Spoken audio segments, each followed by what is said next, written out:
Hello दोस्तों, welcome to my channel educational planet. आज हम लोग बात करेंगे ट्रायंगल्स चैप्टर की, जो कि क्लास 9 का चैप्टर। और आज का हमारा जो वीडियो है वो है एक्सरसाइज 7.3 की है। ठीक है, तो इससे पहले हम लोग क्या क्या देख चुके हैं 7.1 और 7.2 में। 7.1 में हम लोगों ने बात की थी साइड एंगल साइड एंगल और एंगल एंगल साइड। तो ये तीन प्रॉपर्टीज के बारे में बात की थी। 7.2 में हम लोगों ने सिर्फ एक थ्योरम देखा था कि if opposite angles to equal sides are equal, अगर किसी भी ट्रायंगल के दो साइड्स इक्वल है तो उसके जो ऑपोजिट एंगल्स होंगे वो भी क्या होंगे, इक्वल होंगे। तो चलिए 7.3 की बात करते हैं। एक्सरसाइज 7.3 में हम लोग क्या बात करने वाले हैं, दो प्रॉपर्टीज, एक है साइड और राइट हैंड साइड प्रॉपर्टी। ठीक है, तो अगर हम लोग बात करते हैं साइड, तो ये प्रॉपर्टी हम लोगों को पता है अच्छे से, क्लास 7th 8th में हम लोग देख चुके हैं। अगर दो ट्रायंगल होंगे तो अगर ये साइड इसको इक्वल है, ये साइड इसको इक्वल है और ये साइड इसको इक्वल है, ठीक है, तो मेरे दोनों ट्रायंगल्स क्या हो जाएंगे, एक दूसरे को कॉन्ग्रुएंट हो जाएंगे। इसका मतलब बचता क्या, तीनों एंगल्स भी क्या हो जाएंगे, अपना इक्वल हो जाएंगे। ठीक है, तो ये बेसिक प्रॉपर्टी है। राइट हैंड साइड प्रॉपर्टी के बारे में क्या है, ठीक है, अगर हम लोग इसको ऐसे भी देखते हैं, राइट एंगल हाइपोटेन्यूज और साइड, हम लोग इसको ऐसे याद रख सकते हैं। ठीक है, right angle hypotenuse and side. अगर हम लोग दो ट्रायंगल्स की बात करते हैं, जो है राइट ट्रायंगल, ठीक है, तो राइट ट्रायंगल में क्या होता है, अगर हम लोग राइट हैंड साइड कॉन्ग्रुएंसी की बात कर रहे हैं तो उसका जो राइट एंगल होगा तो वो डेफिनेटली इक्वल ही होगा। ठीक है, तो ये एंगल इक्वल होंगे। तो इस प्रॉपर्टी को सेटिस्फाई करने के लिए सबसे बेसिक जो चीज है वो है कि हाइपोटेन्यूज इक्वल होने चाहिए। अगर आपके हाइपोटेन्यूज इक्वल नहीं है, अगर मैं बोलता हूं कि ये 5 सेंटीमीटर है और अगर ये 4 सेंटीमीटर है, तो ये प्रॉपर्टी एप्लीकेबल नहीं है। ठीक है, तो बेसिक सबसे चीज क्या है, राइट एंगल तो इक्वल होंगे ही, क्योंकि राइट ट्रायंगल्स की ही बात कर रहे हैं। तो अगर हाइपोटेन्यूज 5 सेंटीमीटर है तो यहाँ पर भी 5 सेंटीमीटर ही होना चाहिए, तब जाके मैं चेक करूंगा कि इन दोनों साइड्स में से कोई साइड इक्वल है क्या। ठीक है, अगर ये 2 सेंटीमीटर है, ये 3 सेंटीमीटर है, ये 4 सेंटीमीटर है और ये 3 सेंटीमीटर है। ठीक है, तो मुझे क्या क्या इक्वल मिल रहा है यहाँ पर, ध्यान से देखिए। एक तो राइट एंगल इक्वल है, हाइपोटेन्यूज इक्वल होने ही चाहिए, और बचे हुए जो परपेंडिकुलर और बेस है उसमें से कोई भी एक साइड इक्वल होना चाहिए। तो मैं यहाँ पर क्या देख सकता हूँ, इसका बेस और इसका बेस क्या है, इक्वल है। तो अब मैं यहाँ पर क्या बोलूंगा कि ये दोनों ट्रायंगल्स क्या है, कॉन्ग्रुएंट ट्रायंगल्स है। ठीक है, तो सबसे पहले क्या होना चाहिए, 90 डिग्री एंगल्स, हाइपोटेन्यूज इक्वल होने चाहिए एंड एनी वन साइड, कोई भी एक साइड, वो परपेंडिकुलर हो, बेस हो, उससे फर्क नहीं पड़ेगा, बट कोई भी एक साइड क्या होनी चाहिए, इक्वल होनी चाहिए, तब जाके मेरे ट्रायंगल्स क्या बन जाएंगे, कॉन्ग्रुएंट ट्रायंगल्स। ठीक है, तो ये दोनों प्रॉपर्टी हम लोग 7.3 में देखेंगे, उसके साथ ही इसके क्वेश्चंस भी सॉल्व करेंगे। चलिए दोस्तों, सॉल्व करते हैं क्वेश्चन नंबर फर्स्ट। ठीक है, थोड़ा सा लेंथी क्वेश्चन है, ध्यान से देखिए। क्वेश्चन में गिवन क्या है, ट्रायंगल एबीसी और बीडीसी, ये दोनों आइसोसेलेस ट्रायंगल है। अगर मैं बोलता हूँ ये आइसोसेलेस ट्रायंगल, तो ये एंगल, ये साइड इसको इक्वल है, ये साइड इसको इक्वल है। ठीक है, और ये जो एपी है एट बीसी पॉइंट बी पे इंटरसेक्ट कर रहा है। ठीक है, तो बेसिकली इस पे ज्यादा कुछ दिया नहीं है, सिर्फ आइसोसेलेस ट्रायंगल के बारे में पूछा है और इतना कुछ हमें प्रूव करना है। ठीक है, तो सबसे पहले फर्स्ट पार्ट से शुरू करते हैं। हमें क्या प्रूव करना है, triangle ABD is congruent to triangle ACD. तो इसी को मैं ले लेता हूं, in triangle ABD and triangle ACD. Basically देखिए कौन सा ट्रायंगल है, ठीक है, ये ट्रायंगल और ये ट्रायंगल। ठीक है, तो इसमें सबसे पहले मुझे आइसोसेलेस बोला गया था, तो मैं लिख लेता हूं AB is equal to AC। और अगर मैं देखता हूं तो AD क्या है, कॉमन है, AD is equal to AD। दूसरी चीज, ये ट्रायंगल भी आइसोसेलेस है ना, तो मैं क्या बोलूंगा, BD is equal to CD। BD is equal to CD क्या हो गया, by SSS triangle ABD is congruent to triangle ACD। समझ में आया दोस्तों यहां तक? ठीक है, तो ये फर्स्ट पार्ट प्रूव किया। अब मुझे प्रूव क्या करना है, ABP और ACP, ये दोनों ट्रायंगल प्रूव करना है। ठीक है, तो दोस्तों इनको कैसे प्रूव करेंगे, कोई आइडिया? ठीक है, ABP is congruent to ACP। तो इसको प्रूव करने के लिए सबसे बेसिक चीज क्या है कि मुझे सबसे पहले क्या करना पड़ेगा, इसको मैं ले लेता हूं एंगल 1, इसको ले लेता हूं एंगल 2। ठीक है, इसको मैं एंगल 1 और एंगल 2 ले लेता हूं, तो मैं यहां पर क्या लिखूंगा, by CPCT angle 1 is equal to angle 2 ले सकता हूँ ना, क्योंकि मुझे आगे जरूरत पड़ने वाली है, कोई फर्क नहीं पड़ेगा मुझे। ठीक है, अब second, in triangle A B P and triangle A C P. ठीक है, तो कैसे प्रूव करूंगा? सबसे पहले क्या है, मेरे पास आइसोसेलेस ट्राइंगल है, तो A B is equal to A C, यहां तक ठीक है। दूसरी चीज एपी एपी कॉमन है, AP is equal to AP.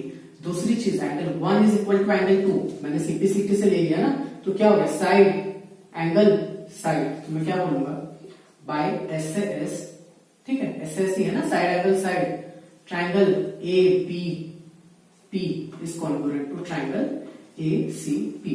ठीक है दोस्तों, अब इसमें भी मुझे कोई ना कोई सीपीसीटी की जरूरत पड़ेगी। इससे मैं क्या देखता हूँ, AP bisects angle A as well as angle D. ठीक है, AP bisects angle A as well as angle D. ठीक है, अब डी को बाइसेक्ट करने के लिए सबसे इंपॉर्टेंट क्या है, मुझे ट्राइंगल्स को लेना पड़ेगा और प्रूव करना पड़ेगा। ठीक है, तो ट्राइंगल को प्रूव करने से पहले मुझे इसकी जरूरत पड़ने वाली है। ठीक है दोस्तों, इसकी जरूरत पड़ने वाली है, इसको मैं ले लेता हूं एंगल 1। ठीक है, तो by CPCT BP is equal to CP. ठीक है, इसको ले लेता हूं एंगल 2। ठीक है, तो सबसे पहले थर्ड के लिए बाइसेक्टर है, मतलब मैं क्या लिखूंगा, angle 1 is equal to angle 2, यहां पर लिख देता हूं मैं फ्रॉम 1 ऑलरेडी प्रूव कर चुका हूं, इसको लेता हूं 3, इसको लेता हूं 4। ठीक है दोस्तों, इसको लूंगा 3, उसको लूंगा 4। अब in triangle B D P and triangle D P C, इसमें क्या बोलूंगा, B D is equal to C D. Prove करने की जरूरत नहीं है दोस्तों, दे रखा है आइसोसेलेस ट्राइंगल है। ठीक है, दूसरी चीज BP is equal to PC from 2। दूसरी चीज PD is equal to DP, common side. ठीक है, पीडी और पीडी कॉमन साइड, क्या बन गया, by SSS triangle B D P is congruent to DPC. अब मैं क्या बोलूंगा, by CPCT angle 3 is equal to angle 4, हो गया ना। ठीक है, इसको ले लेता हूं मैं 2 हो गया, इसको ले लेता हूं 3। ठीक है, मुझे क्या प्रूव करना था, बाइसेक्टर्स है ना, बाइसेक्टर्स है मतलब angle 1 is equal to angle 2 और angle 3 is equal to angle 4, ये मुझे प्रूव करना था। ठीक है दोस्तों, इसका मतलब मुझे फर्स्ट से जो जो चीजें मिलती आ रही है वो मुझे यूज करना है।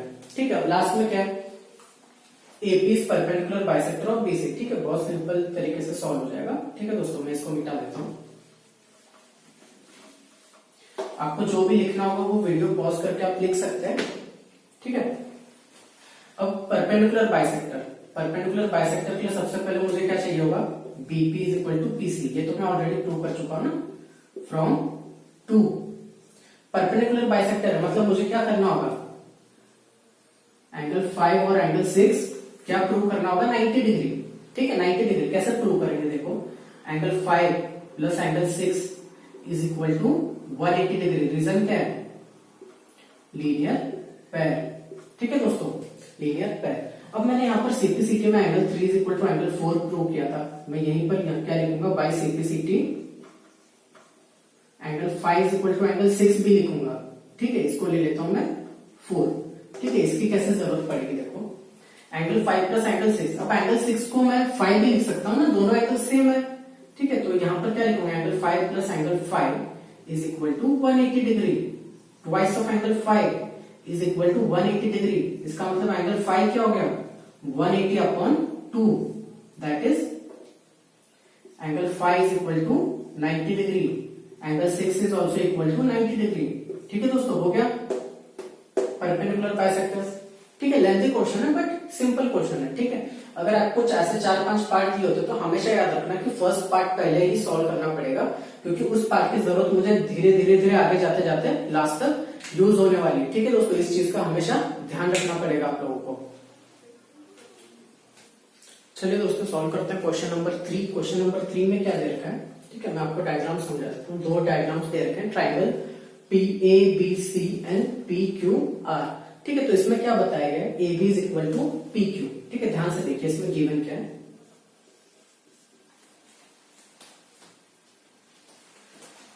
सबसे पहले A B is equal to P Q, दूसरा दे रखा है मुझे B C is equal to Q R. ठीक है, तो यहां पर मैंने जो 3 स्टिक्स लगाए, 3 लाइंस लगाए, वो बी एम और क्यू एन के लिए नहीं है, बी सी और क्यू आर के लिए है। ठीक है, तो इसका ध्यान रखिए ठीक से।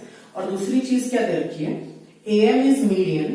ठीक है, A M and P N are median, और ये जो मीडियन है वो भी इक्वल है। तो याद रखिए कि मुझे मीडियन दे रखा है। ठीक है, मीडियन का मतलब क्या होता है, ऑपोजिट साइड्स को इक्वल पार्ट्स में डिवाइड करता है और ऑपोजिट साइड्स को बाइसेक्ट करता है। तो मैं यहाँ पर डायरेक्टली लिख देता हूं। ठीक है, A M is equal to P N तो मुझे बता रखा है। ठीक है, अब मीडियन है तो उसकी भी जरूरत मुझे पड़ेगी, तो मैं लिख देता हूं B M is equal to C M and Q N is equal to R N. तो ये मैंने क्यों लिखा, क्योंकि ये मीडियन है। ठीक है, ये मीडियन है, इसलिए मैं लिख के रख देता हूं। दूसरी चीज, अब मुझे प्रूव क्या करना है, ट्राइंगल ए बी एम। ठीक है, A B M is equal to P Q N. ठीक है, तो ये मुझे प्रूव करना है। तो इसको प्रूव करते समय देखिए मैं क्या यूज करूंगा, in triangle A B M and triangle P Q N. ठीक है, तो इन दोनों में मैं क्या लिखने वाला हूं, सबसे पहले मुझे दे रखा है कि A B is equal to P Q and A M is equal to P N. दूसरी चीज मुझे दे रखी है कि B C is equal to Q R, ये दे रखा है। बट ये क्या है, अब मैं लिख देता हूं B C is equal to Q R. ध्यान से देखिए इसको मैं कैसे यूज करने वाला हूं, B C is equal to Q R, ये दे रखा है। अब मैं क्या लिख सकता हूं, half of B C is equal to half of Q R, ये भी लिख सकता हूं ना। इसका डबल हो और हाफ हो, वो भी इक्वल ही होगा। ठीक है, फॉर एग्जाम्पल सिंपल सी चीज लेते हैं, 2 इज इक्वल टू 2, तो मैं क्या बोलूंगा, हाफ ऑफ 2 क्या होता है 1, हाफ ऑफ 2 क्या होता है 1, ये भी इक्वल ही होगा ना। सिंपल सी चीज है, यूक्लिड ज्योमेट्री में हम लोग देख चुके हैं। तो हाफ ऑफ बीसी क्या है, बी एम मीडियन है ना, और हाफ ऑफ क्यू आर क्या है, क्यू एन। ठीक है, तो ये क्या हो गया, साइड साइड साइड। ठीक है, by S S S triangle A B M is congruent to triangle P Q N. ठीक है दोस्तों, सिंपल था। दूसरा क्या मुझे प्रूव करना है, ट्राइंगल ए बी सी, वापस ले लेता हूं, in triangle A B C and दूसरा क्या प्रूव करना है, ट्राइंगल पी क्यू आर। ठीक है, तो इसमें जो जो दिया है वो पहले लिख देते हैं, A B is equal to P Q, B C is equal to Q R. तीसरी चीज था ना मेरे पास, नहीं है ना, वापस चलते हैं। यहां पर मैं क्या लिखूंगा, by CP CT angle B is equal to angle Q. ठीक है, सीपी सीटी से ये एंगल इसको इक्वल हो जाएगा, यही एंगल लूंगा, क्यों, क्योंकि ये साइड है, तो इसके बीच का एंगल ही मुझे लेना है। कोई भी एंगल सीपी सीटी से प्रूव हो जाएगा, बट उसके बीच का एंगल चाहिए। मैं क्या बोलूंगा, यहां पर 1 लिख देता हूं, angle B is equal to angle Q, इसका रीजन फ्रॉम 1। ठीक है, समझ में आया दोस्तों। ठीक है, तो अब मैं क्या बोलूंगा, by side angle side triangle A B C is congruent to triangle P Q R. ठीक है दोस्तों, समझ में, सिंपल क्वेश्चन था। चलिए दोस्तों सॉल्व करते हैं क्वेश्चन नंबर 5, इस एक्सरसाइज का लास्ट क्वेश्चन है। ठीक है, तो क्वेश्चन में मुझे डायग्राम दिया नहीं है, बट उसमें बताया गया है कि जो एबीसी ट्राइंगल है वो आइसोसेलेस ट्राइंगल है। तो मैं क्या करूंगा, गिवन में सबसे पहले ये प्रॉपर्टी लिख देता हूं, कहीं ना कहीं काम आएगी मुझे। A B is equal to A C, अब A B is equal to A C है। ठीक है, तो इन्होंने क्या बोला, अगर हम लोग क्वेश्चन को ध्यान से पढ़ते हैं, मैं आपको क्वेश्चन पढ़ के बताता हूँ। ABC is an isosceles triangle with A B is equal to A C, draw AP perpendicular to BC. ठीक है, तो एपी परपेंडिकुलर टू बीसी बनाना है और मुझे प्रूव करना है कि angle B is equal to angle C. अगर मैं वैसे थ्योरम के अकॉर्डिंग जाता हूं तो ये दोनों साइड्स इक्वल है, तो ये दोनों एंगल इक्वल होंगे, बट मुझे वो दिखाना नहीं है, थ्योरम नहीं यूज करना, मुझे प्रूव करना है। ठीक है, तो सिंपल प्रूव हो जाएगा दोस्तों। कैसे करेंगे देखिए, in triangle A B P and triangle A P C. ठीक है, तो सबसे पहले मेरे पास क्या है, A B is equal to A C. ठीक है, ये क्या हो गया मेरा हाइपोटेन्यूज। ठीक है, देखिए कैसे, angle P is equal to angle P is equal to 90 degree, मैं डायरेक्टली ले रहा हूं। ठीक है, 90 डिग्री। और एक चीज मुझे चाहिए ना, मैंने क्या बोला था पहले, 90 डिग्री हाइपोटेन्यूज और एक साइड, वो साइड क्या होगी, AP is equal to AP, perpendicular है ना, यहाँ पर भी AP है, यहाँ पर भी AP है। ठीक है, तो मैं क्या बोलूंगा, by RHS rule triangle ABP is congruent to triangle APC. तो by CPCT angle B is equal to angle C। समझ में आया दोस्तों? Angle B is equal to angle C, ये ऐसे प्रूव हो जाएगा। ठीक है, तो ऐसे हम लोग RHS प्रॉपर्टी यूज करते हैं। ठीक है दोस्तों, तो ट्राइंगल्स वाले चैप्टर में इतना ही। अगर हम लोग 7.4 देखते हैं तो वो रिड्यूस हो चुका है। ठीक है, इस साल जो रिडक्शन था 30%, उसमें से वो पार्ट रिड्यूस हो चुका है। तो हमारे ट्राइंगल्स का जो चैप्टर है वो यहीं पर कंप्लीट हो जाता है। सिंपल चैप्टर है, राइट्स एंड एंगल्स और ट्राइंगल्स, ये दोनों बहुत ज्यादा स्कोरिंग चैप्टर है। ठीक से प्रैक्टिस करिए। कोई डाउट्स होते हैं तो मुझे कमेंट सेक्शन में पूछिए। जो मैं क्वेश्चन आपको नहीं दिखा रहा, अगर उसमें भी डाउट्स होते हैं तो भी आप डेफिनेटली मुझे कमेंट सेक्शन में पूछ सकते हैं। मैं उसका वीडियो बना के डेफिनेटली अपलोड कर दूंगा। तो चलिए दोस्तों, अगर आपको ये वीडियो अच्छा लगा हो, सारे डाउट्स क्लियर हुए होंगे, तो डेफिनेटली इस वीडियो को लाइक करें और चैनल को सब्सक्राइब करें।